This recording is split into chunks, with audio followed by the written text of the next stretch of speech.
Assalamualaikum warahmatullahi wabarakatuh. Halo, saya Fahra, mahasiswi semester 2A, Prodi Komunikasi dan Penyiaran Islam. Jadi, di video kali ini Fahra akan sedikit menyampaikan materi mengenai peradaban Islam pada masa Nabi Muhammad SAW. Stay in my video.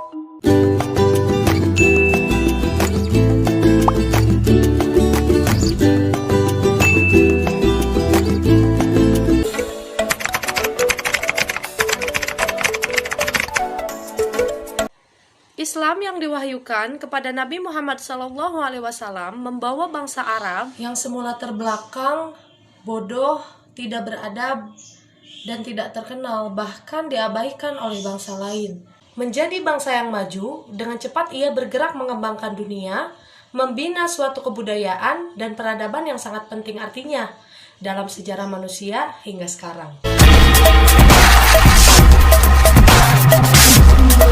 Selanjutnya, peristiwa penting yang memperlihatkan kebijaksanaan Nabi Muhammad SAW ketika usia 35 tahun.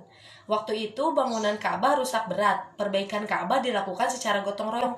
Para penduduk Mekah pun membantu pekerjaan itu dengan sukarela. Tetapi pada saat terakhir ketika pekerjaan tinggal mengangkat dan meletakkan Hajarul Aswad di tempat semula, timbul perselisihan karena setiap suku merasa berhak melakukan tugas terakhir dan terhormat. Perselisihan semakin memuncak, maka pemimpin Quraisy sepakat bahwa orang yang pertama masuk ke Ka'bah melalui pintu Safa akan dijadikan hakim untuk memutuskan perkara. Nah, ternyata orang pertama yang masuk adalah Nabi Muhammad SAW. Ia pun dipercaya menjadi hakim. Ia lantas membentangkan kain dan meletakkan Hajar Aswad di tengah-tengah, lalu meminta seluruh pemimpin suku memegang tepi kain dan mengangkatnya secara bersama-sama. Nah, setelah sampai pada ketinggian tertentu, Nabi Muhammad meletakkan batu itu pada tempatnya semula. Dengan demikian, perselisihan dapat diselesaikan dengan bijaksana dan semua kepala suku merasa puas dengan cara penyelesaian seperti itu. Nah, Nabi Muhammad SAW segera kembali ke Madinah. Beliau mengatur organisasi masyarakat kabilah yang telah memeluk agama Islam. Petugas keagamaan dan para dai dikirim ke berbagai daerah dan kabilah untuk mengatur peradilan dan memungut zakat.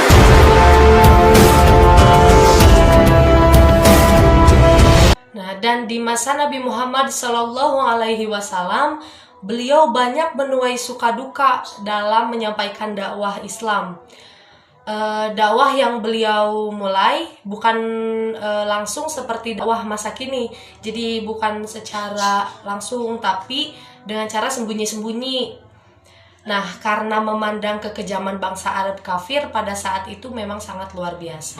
Nah, kemudian pada zaman Rasulullah ini kita mengkaji sistem dakwahnya. Terdapat sistem dakwah periode Mekah, periode dakwah dengan secara rahasia dan sembunyi-sembunyi. Nah, kita lanjut ke slide selanjutnya. Orang pertama yang beriman kepadanya dari kalangan dewasa adalah sahabatnya sendiri yang bernama Abu Bakar. Dari kalangan wanita adalah istrinya sendiri, Khadijah binti Khuwailid. Dan dari kalangan anak-anak adalah Ali bin Abi Thalib, sedangkan dari kalangan budak adalah Zaid bin Harisah. Periode ini berlangsung selama 3 tahun.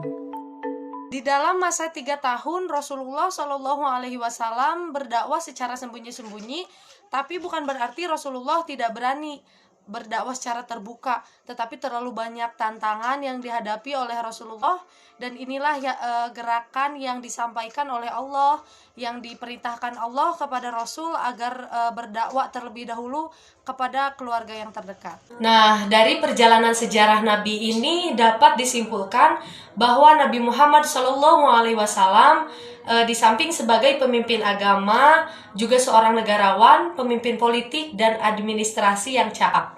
Hanya dalam waktu 11 tahun menjadi pemimpin politik, beliau berhasil menundukkan Jazirah Arab ke dalam kekuasaannya. Di dalam sejarah peradaban Islam dan di dalam kajian Islam, kita mengenal bahwa Nabi Muhammad SAW merupakan sosok yang sangat luar biasa dan menjadi panutan bagi seluruh umat muslim di dunia ini. Alhamdulillahirrabbilalamin.